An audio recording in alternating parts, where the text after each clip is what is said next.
In the Arena with Monsignor Kieran Harrington. Call in at 347-921-4NET. 347-921-4NET. Welcome back to In the Arena. I am Liz Faublas, and I am here once again with my esteemed co-host, Joe Concha. Always nice to work with you. Always good to know you have PayPal, and thank you for the compliment. Appreciate it. The check cleared. Yes, it did. Joe, as you know, June is Alzheimer's and Brain Awareness Month. Now, to help us in that mission, we've invited our next guest to the show. He is author Carlen Maddux, and he's here with us to share his own very, very personal experience of Alzheimer's disease. It's a journey that he shares in his book entitled A Path Revealed, How Hope, Love, and Joy Found Us Deep in a Maze Called Alzheimer's. Welcome, Carlen, very much for sharing the story. I'm very interested in hearing what you have to say.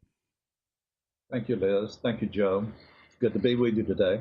I want to start by having you tell us about the beginning of this journey in this maze, as you call it, of Alzheimer's. We're talking, of course, about your wife, a very cherished member of your family. How was she diagnosed? Yes, Martha was 50 years old when she was diagnosed. This was an odyssey that went on for 17 years.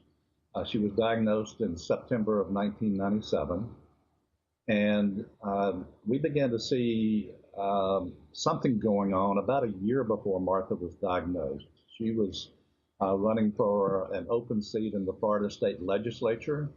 And when I saw her up on the stump with other panelists, she was not fielding questions or handling questions the way that I'd seen her. She had been on the St. Petersburg City Council back in the 80s, and she was very cool, calm publicly. But this particular event in '96, it just was not happening. And we got home, and I asked Martha what was going on. And she thought everything was just fine. Mm-hmm. And so we began to notice that she was forgetting appointments, she was forgetting names more and more frequently over the course of the year, and finally got her in to see a neurologist to take some tests and to come back with the very unfortunate news that you have early onset Alzheimer's. Carlen, you have children. How old were they at the time, and how did your entire family handle this difficult diagnosis? Yes, Martha, as I said, was 50. I was 52. We had 2 children in college and 1 child in high school still. And so they were still relatively young. When we got the news in the doctor's office, I looked at Martha, and her confidence just faded away. It looked like she was retreating into her shadow to me, and her bright blue eyes just turned dull and gray. And we got out of there as quickly as we could. We got home and had a long, hard cry, and then Martha said, "I do not want to tell a soul. I don't want to tell our children. I don't want to tell my parents. I don't want to tell our friends." And that was just very hard to do, but I was willing to try to work with her on that as best I could. Carlen, I want to bring my co-host Joe in, who I know has a question, but I began this by saying I'm very interested in what Carlen has to say because of that point that you just made. It's such a stigma, and people don't want to talk about it. Joe, what is your take on that? I always selfishly put myself in these situations, Carlen, because I have a 4-year-old and a 2-year-old, 4-year-old daughter, 2-year-old son, and I see the world completely differently now. And I have this fear of mortality all of a sudden, where if I feel like a tightness in my chest, right, or suddenly I feel like I have to go to the doctor to be seen about something, and there's a history of cancer in my family, I don't think of myself. I think of how are they going to handle me not being there? Because at least when they're 4 and 2, you're the heroes, right? So as your wife began to go through this process, Carlen, I know you didn't tell your kids initially, but at some point, did you have to tell them something because they obviously would notice a change in behavior? Absolutely, yeah. The only way I can describe it, just you're describing it your own way, Joe. Our world was not turned upside down. Our world was imploding before us, and we didn't know what the future held. I was scared. Martha's confidence, who was a very passionate, confident person, it was gone, her confidence was. And I just didn't know where to turn.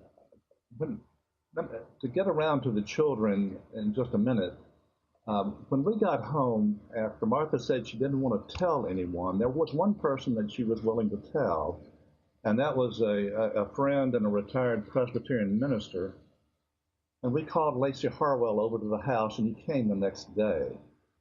And he then, after we talked and had another long, hard cry, he said, "You know, I have a friend up in Kentucky who was with a Catholic community there, Sister Elaine Prevale. She was the retreat director at the Sisters of Loretta community."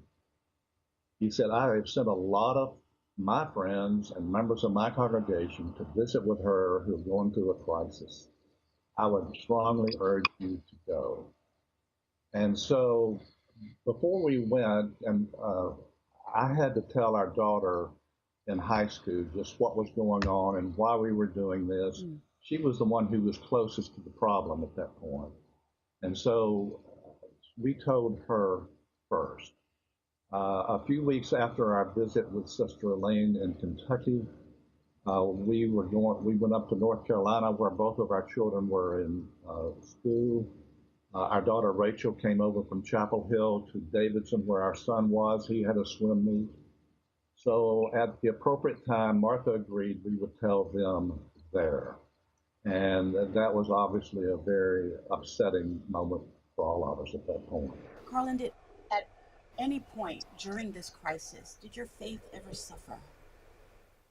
I think it disappeared. I mean, I continued to believe in God, but what I learned over the course of these 17 years was there is a vast difference between believing in God and in believing God.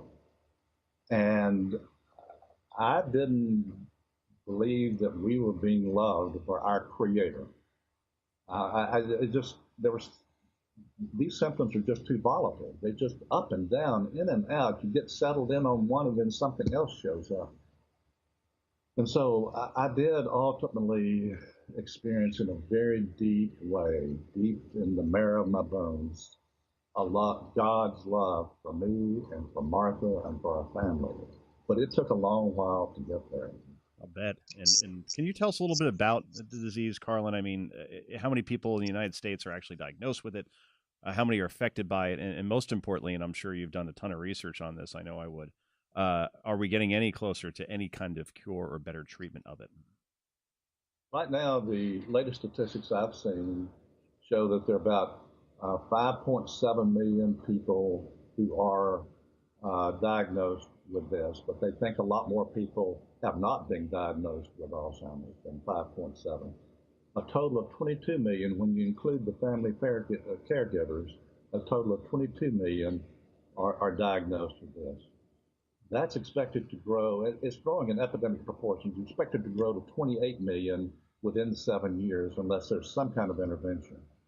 And to answer your question about are they getting any closer, as far as I can tell, they are not. I mean, the issue is what is the cause? And they haven't been able to determine what is the cause of this Alzheimer's.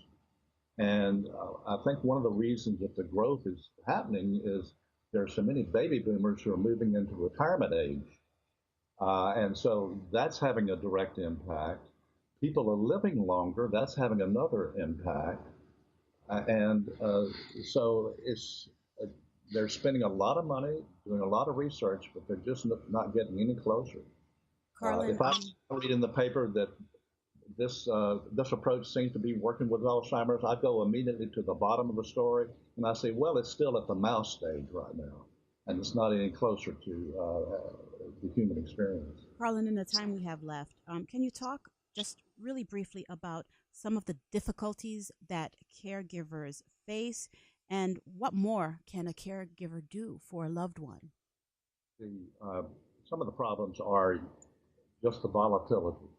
And for me, and I'm sure with a lot of caregivers, it generated stress, it generated anger, it generated bitterness, not knowing how to resolve this thing.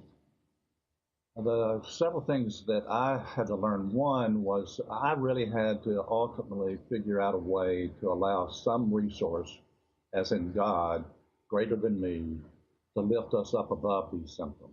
And that was extremely important in our path, in our journey. The other thing I had to learn was I had to put myself into Martha's world now, rather than try to operate in the world that we had been operating in, and put myself in her shoes and try to understand what she was trying to convey and how she was trying to convey it. Another thing that we learned from Sister Elaine early on up in Kentucky was she had suggested that we check out meditation, which we began to do. It was something that was totally foreign to me. I'd never experienced it, but we were directed to a Father John Main, a Benedictine monk, and I ordered his tapes and his book, and we began to meditate on a daily basis. And that I saw that Martha's anxiety level just diminished, mine began to diminish. It's very interesting, Carlen. And let me ask you one more question, and unfortunately we have to go in about 30 seconds. Behind you, if people are watching on Net TV and Skype, is a painting, and I asked you before, boy, that's beautiful. Who painted that? Not knowing the answer, and I'd be happy for you to reveal that right now. Right. My wife got into watercolor painting about 18 months after the diagnosis. She had never been into painting, and that is, I call that her self-portrait. That is, the colors are vivid and bold, and I just was totally amazed about the confidence rebuilt and how this really helped her get involved. All right, Carlen, thank you so much. I think that is, Joe, the perfect last word. We leave on that note, and we thank you so very sincerely for sharing your story with us and just for providing us more information about this disease, which remains a mystery to this point. So you don't know the cause, hard to get to the cure, as Carlen said. Exactly. You said it right, Joe. Thank you, Carlen, so much for joining with us, and we will be right back with Monsignor Harrington and his guest, Mira Bartok.